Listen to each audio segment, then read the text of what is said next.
Hi, my name's Tremain Hayhoe. I play Curtis in the movie Bigfoot's Ghost, and this is... I'm J-Man, I played Jeff. Enough said. So what did we just do this past couple days?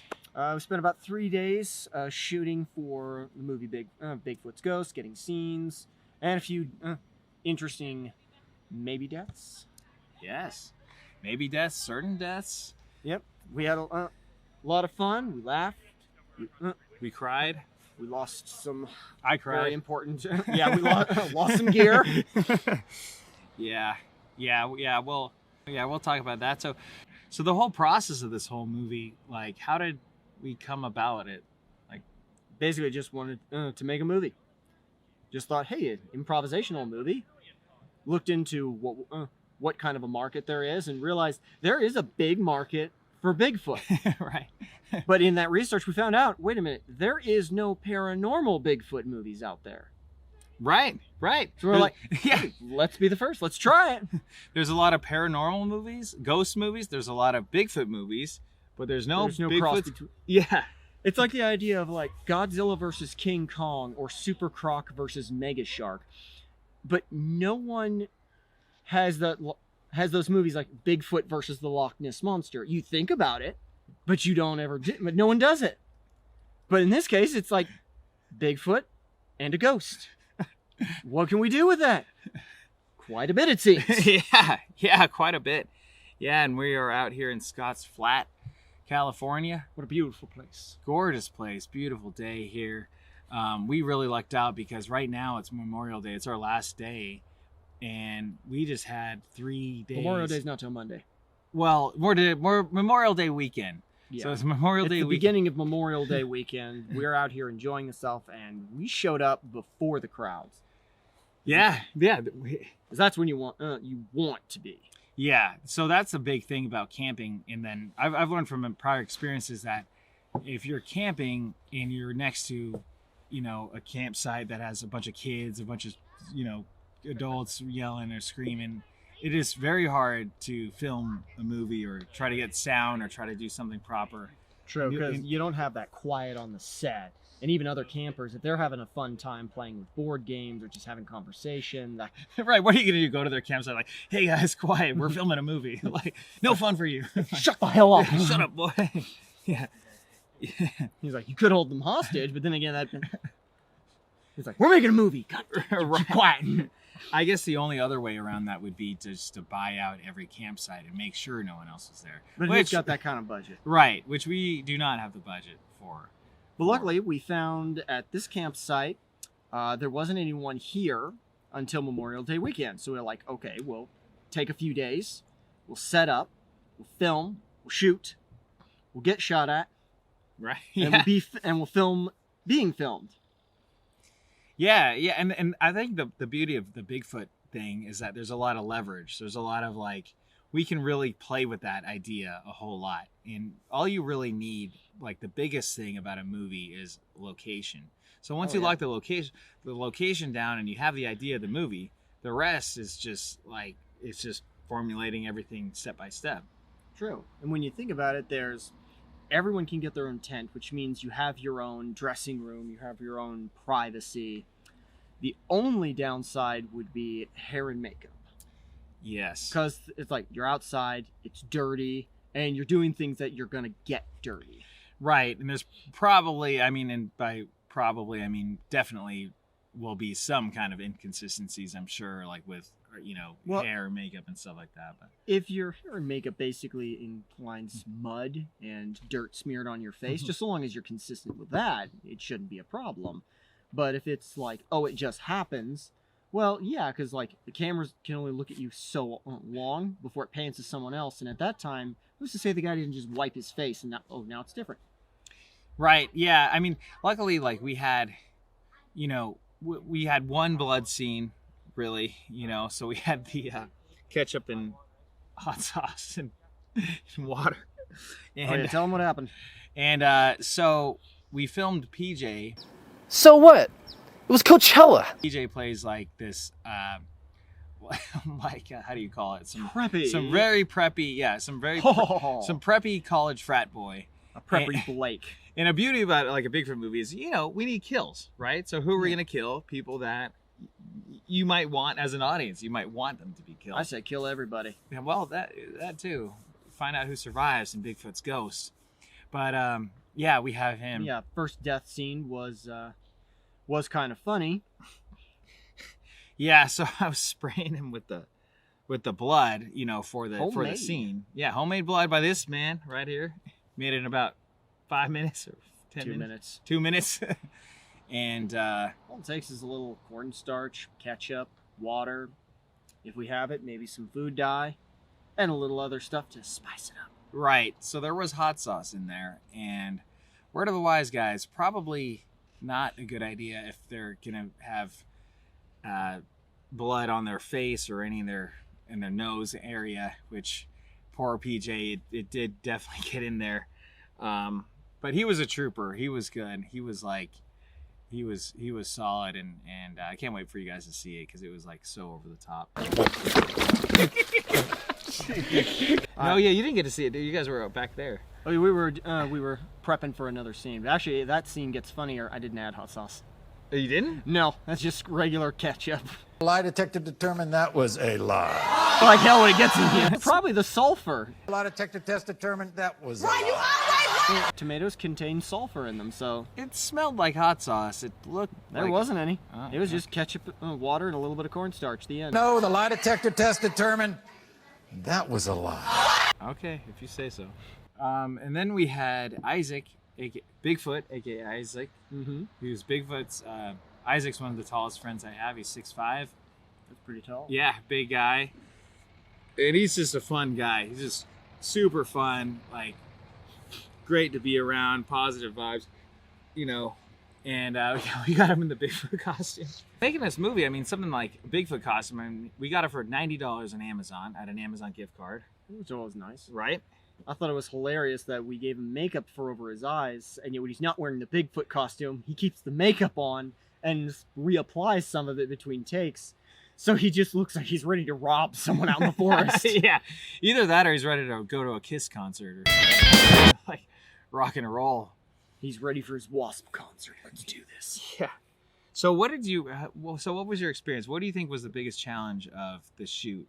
I think one of the biggest challenges was when we were trying to film two things at the exact same time in the exact same area and not step on each other's feet. Because it's like, this was a scene that we had to do at night, so we're using lights in two different scenes. The problem with that is we both have to make sure our lights are pointing in opposite directions. One wrong move, and you've got this extra light coming in on your scene. And if you don't plan for that, then it's like, that can ruin your shot, and it points out mistakes. But that's actually, I think, one of the biggest challenges, because more people do something like an interior shot for night, and they just do like specific type of lighting. Or people do a day for night shot, which is just daytime with a blue filter. We did actual nighttime shooting, which we had to have like 2 to 3 different cameras on us, like one for infrared, like night vision, regular, and another one where it had to have a specific lighting. Yeah, and that's what's tough, especially with one cameraman. We have with several lights. You got to point. Like, camera has to figure out what he can point at that isn't completely pitch black. We have to figure out what is good for camera, and then also we're acting out our scene and what would be good for the movie. So we were saying how in a lot of ways, an improv movie, I kind of was thinking a little bit naively, oh yeah, we'll go camping, we'll film a Bigfoot movie. In theory, that's a good idea. Oh yeah, because it just sounds like it's a weekend project. Like, we'll have some fun, we'll say some funny lines, we'll get killed by a guy in a Bigfoot costume. It's like, oh, who won't enjoy this? Then you get right down to it, and the undertaking is quite a bit. It's like, it's outside of the costume. There's feeding everyone, getting a campsite that's large enough for everyone, making sure that it's in a time where there's not going to be a large crowd. And if you're doing all of that on a low budget, that can be like, there's a lot of prep work that goes into it. Yeah, and I was telling Joe this, like, this was more pre-production than I've done than any of my movies. Like, more pre-production than Simp, more pre-production than, Simp was a lot of pre-production, but in a different way. Like this, there were a lot of logistical for like Mhm. logistical with schedules and times and events and campsite and location and area. And if you take a condensed period of a few days, you have to schedule that out, but then also you have to make sure you get as much as you can while you're there. Yeah, and there's also a lot of, like, the directors have to be on point at all times, because with a script, Yeah. you're working off of an already existing format. You know what your character's going to do, you have and you know what he's going to say, you have an idea of who your character is, and the director just fills in the blanks that you may not know. But outside of that, 90% of the work is already done with that script. But with improv, you got to find your character in the beginning, you got to pick the right lines, then you got to repeat those lines and hoping you remember what all the lines are, and hoping that you're, like, everyone else is going to remember what you said and respond in the exact same way. Not just that, it's what's the shot going to be? Or we have to find out exactly what makes the shot work, because in an improv scene, you're not always aware of where everyone's going to be looking. And you got to get the perfect shot for that. With a scripted scene, you know where everyone's going to look, you know what your angle is, you know what your shot is. But with improv, you got to do it over and over and over again just to find the best shot. So, like I said, there's a lot of production, there's a lot of work that goes involved to an improv scene versus a scripted scene. And I think in that way, improvisational scenes are a director's that's an actor and director as well as a writer's real challenge. Yeah. Yes. Prove your salts by doing something like this. Right, because we were pretty much like co-writers of this. Yeah. And with some input of some of the other ones, but you're a writer, I'm a writer. And then I'm the director, but I'm still taking input from everyone around. Everyone else. And then also for me, it's like if I'm the one director, everyone's asking me a million questions, and I have to think about what we're doing. And then we also have to think about what's best for the movie. And then someone else has ideas that they bring in, but you also have to kind of hone it in a little bit too, because it could easily go off in completely crazy different tangents, which is fine. Mm-hmm. But like, if you don't have a main core, like stick to the, we could easily have had us what we filmed today. I mean, we could have easily gone to like 20 different places and or walked and meandered around for a long time. But it's like, okay, what could be a fun, cool scene on the side that probably won't take too long? And it's the archery scene. Little archery, little cryptozoology mixed in there with an interview, and that's perfect. But trying to do too much and keeping it simple. There was yesterday there was a point where we were kind of thinking like, oh my god, wait a second, how do we figure out that it's Bigfoot's ghost from being Bigfoot? And we were thinking about all these things. Because most people aren't always aware that movies, TV shows, they're filmed radically out of order. So you don't actually know what you're going to be doing that day until you get the call, hey, we're doing this scene this day. And it's like, well, that's the end scene. We haven't even shot the beginning yet. It's like, that's the first thing you're shooting. So yeah, it's like in this thing, it's like we haven't shot this one where we discover like Bigfoot's been what happened to Bigfoot and how he got to being in this form. And yet we're thinking like, well, and I think again, that goes back to the amount of work that goes in, and continuity plays a huge undertaking in that. Because if you're improving, you improv one scene and then you do the next scene, which is not the literal next scene in the movie. It's like the 20 scenes before, or it's all the way at the end. You have to remember that continuity every time. And then you have to remember, and then you also have to forget too, because if we're at this scene past a climax in a big breaking point turning event in the movie, we have to play something before our characters actually know that. You have to act like you don't know that yet when we've already filmed it and you already know it, and then people are like, oh, wait a second, no, we already know it. It's like, no, our characters don't know it yet, so we have to have that mindset. It's a brain workout. It's like an exercise. Well, when you're working with a script, everyone is already aware of what comes next. Because like I said, it's filmed radically out of order. So in certain horror films, you know who's going to live and who's going to die because you often do the end first. Right. Because that's the most expensive one. That's the hardest one to do, so you want to get that one taken care of. So half the time, when you're doing it out of order, kind of the fun of not knowing is what order is someone going to be killed in. In this, it's a little different because we worked off of a very small script that just had bullet points to it. So all our lines of dialogue had to be improvised. Because of that, that level of, well, we know who's doing what later, but knowing how we got there is a lot harder. So yeah, I agree. The level of continuity of remember, like, what were you like in that moment? Okay, tone it down a little bit because this scene comes before that. Or it's like, remember that scene? Yeah, forget you ever did that scene because now you're doing this scene where you have no idea that's even going to happen. Yep. Yeah, and then also, like, I think as improv actors, because we've done improv together for a good amount of years now. About 6 years. Yeah, 6 years.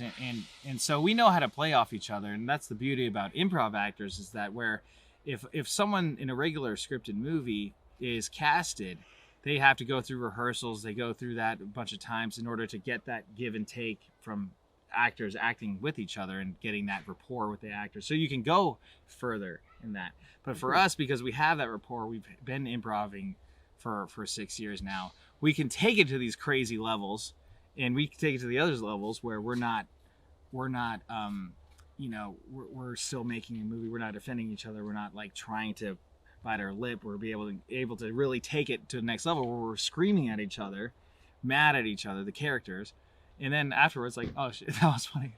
Like we were like trying hard not to laugh. That's kind of the charm about a lot of films is like you and your co-actor are having this knockdown, drag-out fight. You're arguing with each other, and then when you hear the director cut, okay, I think that was a pretty good scene. Lunch. Right. It's like, oh, that part when you choked me, you could choke me a little bit harder. You could throw me around here. Like, oh, what if I did this? What if I jumped when you choked? You know, it's like on camera, it looks like, oh my God, they must hate each other off screen.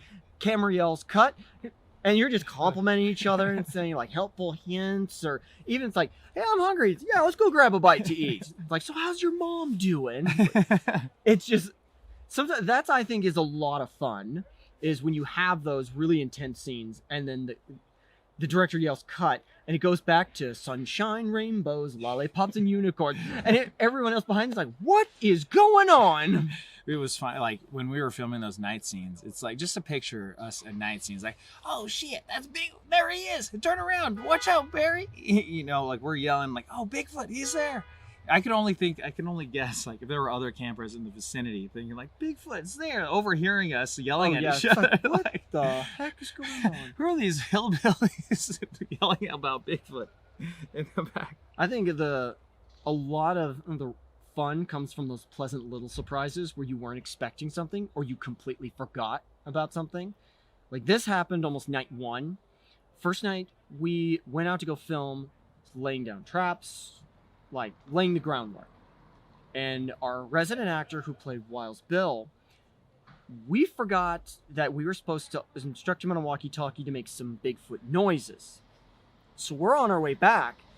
We completely forgot. And it's like, okay, well, when we get back, we'll tell him and we'll just reshoot and walk back. All of a sudden we hear, like,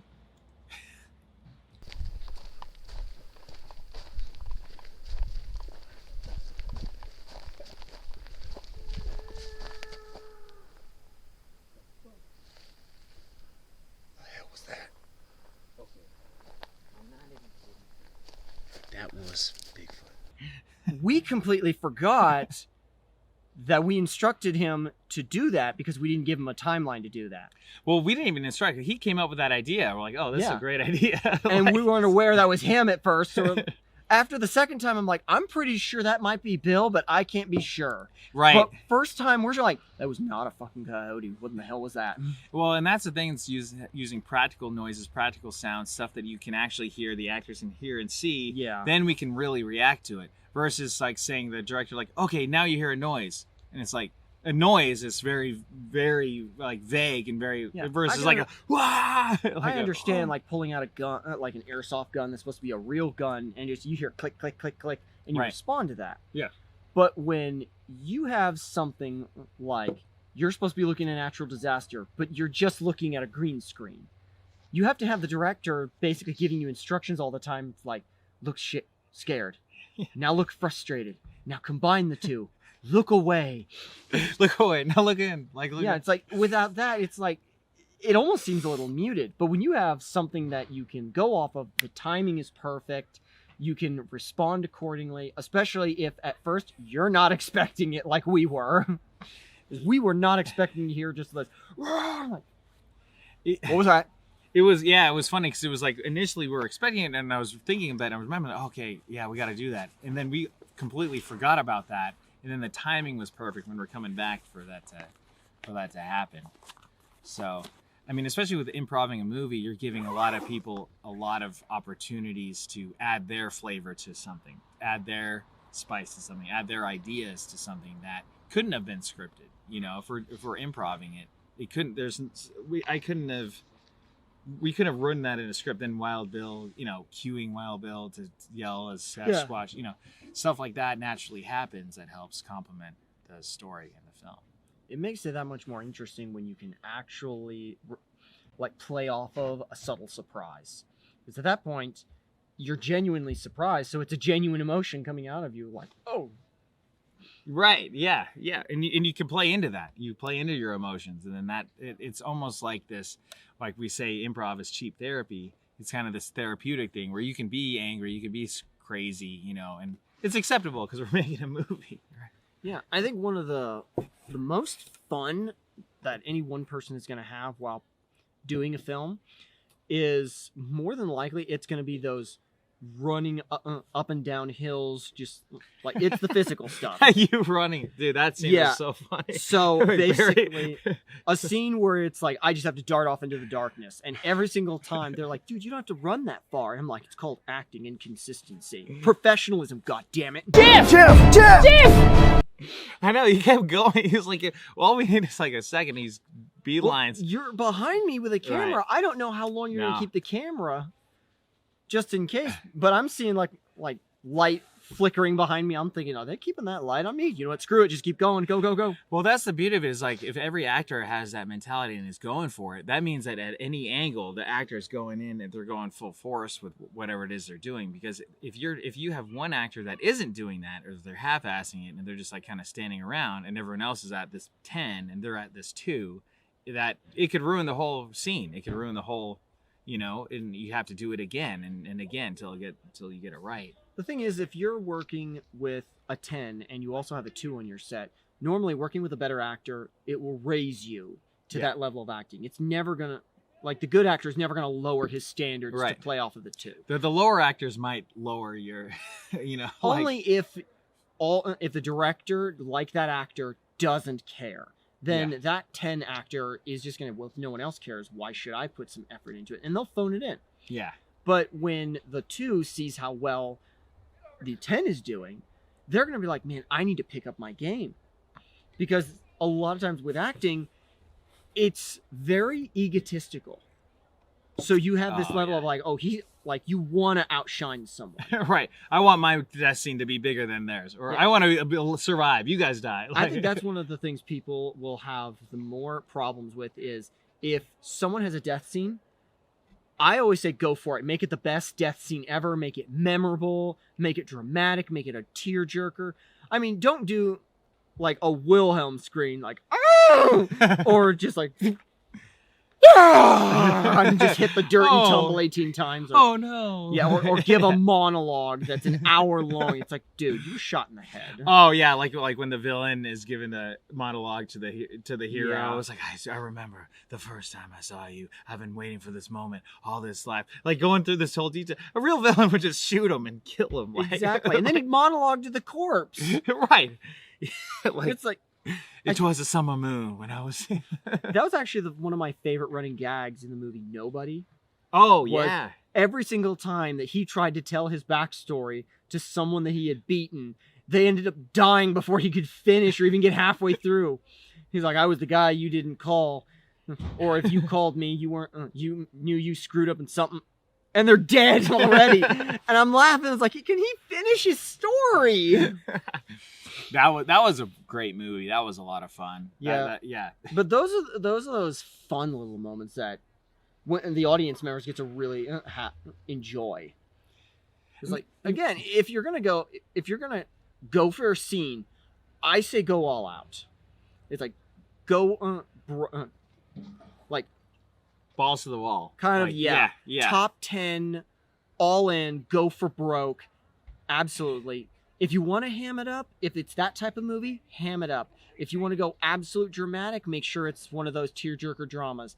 If you want to just like you're screaming your lungs out and you're gonna like, oh, you're gonna be raspy and hoarse for a week, then make sure that's one of the best death scenes on film. Right, because like there's no point in half-assing anything. There's no point in doing any of this halfway. Like making a movie is already enough work as it is. Like there's no point in if anyone's like, oh well, oh man, now I have to film my death scene. Now I have to do this. Oh wow, now I have to get like no, have fun with it. Play it up. Like It's like, make it oh, the big. death scene's coming up. Right, the death scene's coming up. The chase scene's coming up. The thing where like last night especially when we were like racking our brains like, oh, how's this gonna make sense? How's this gonna do? It's like, you know what? Wait a second. We're filming a Bigfoot movie. Let's just go over the top. Let's have a lot of fun and let's just do it. And once we have that kind of screw it. The warrior is now a bleeding coward. The intelligent guy is now an idiot. And let's really fuck with people's expectations here. Right. Yeah, exactly. The guy that's been telling him that he wants to give him Bigfoot a big hug the whole time. Now he's saying like, I told you guys since day one, we should be scared of him. I'm like, wait, what? Like, that doesn't make any sense. But then you could use that and play your character as that. Oh yeah, it's like, I know everything there is to know about Bigfoot. The minute he shows up, fuck this shit, I'm out. And like he throws all that training, everything, and he just takes off. Or the one person who's like, I'm only in this for the money. Greed the whole way. It's like, I wonder who that could be. He's like, I gotta save people. Like, right. Yeah. I mean, we're giving away too much here. Well, yeah. I mean, pay for the damn movie. Yeah, pay for the movie. Watch the movie. Just watch the movie. Like it. I mean, but yeah, I think with filmmaking, it's a muscle and it's an exercise and it's a challenge. Everyone is a challenge. And this is a really unique first time with this type of film because I always want to challenge myself. I always want to really take it to that next level and do it where it's something like, well, you know, it sounds like it's fun, it sounds like it's easy, but at the same time, it's a big challenge. It's a big undertaking. You know, it's a lot harder than scripted movies in a lot of ways. It's a lot easier in a lot of ways too. We have a smaller crew, you know, smaller budget. We don't have to wait for lights to get set up as much or anything like that. You can really just turn the camera on and go. So that is a different type of game. It's a different type of thing. So it's a different animal. It's a whole different animal, and that animal is Bigfoot. I've never personally been into Bigfoot movies really at all. I mean, it's fun, campy, you know, but it's not. You're not asking for like crazy quality. You're not trying to like cry watching this movie. Not that I do that, but like that's the beauty of Bigfoot movies is that you can go to camp, take it to camp, be over the top, be silly. Bigfoot, what's that? Bigfoot, what is that? You know? Well, the thing is if you're being too much of a professional, the simplest thing can frustrate you if it doesn't go your way. If you're having fun with it, then it doesn't matter if it screws up or not. He's like, run with it. Yeah, and that is a big thing about letting go. You know, as a filmmaker or director or something like, that one thing didn't go out the way. Well, you know what? Hey, screw it. I mean, if that thing fell down, and I think that's one of the things it's a good exercise to do, even a short, completely improvised, because it gives you that ability to relinquish control over something. Because if you're always in control, you're just like, and you're constantly controlling everything, and eventually you'll just micromanage a set. And that's not making anyone want to come back or enjoy it. It'll be a miserable time. So James is like, I'm never going to come back. I'm not going to do it. I'm not going to enjoy it. Yeah, it's like, what? Why the hell not? It's like, I don't know. Maybe because you put security cameras in our tent to monitor our sleep. You weren't sleeping right. Yeah, when you snorted at 3 a.m. That wasn't on the script. God damn it, keep to the script. Like, he scripted our sleep schedule. Yeah, and also like, as a filmmaker or director and as actors, there's Joe. There he is. There he is. Look at him. Hey. Wow, right on time. Joe's here. Watch Bigfoot's Ghost. Check out Bigfoot's Ghost. J-Man, Tremain signing out. See you. Thank you for watching the bonus features of this movie. Man, that guy sitting on the left side of that screen is very handsome with the long blonde locks. damn. I mean, I'm a straight man, but damn.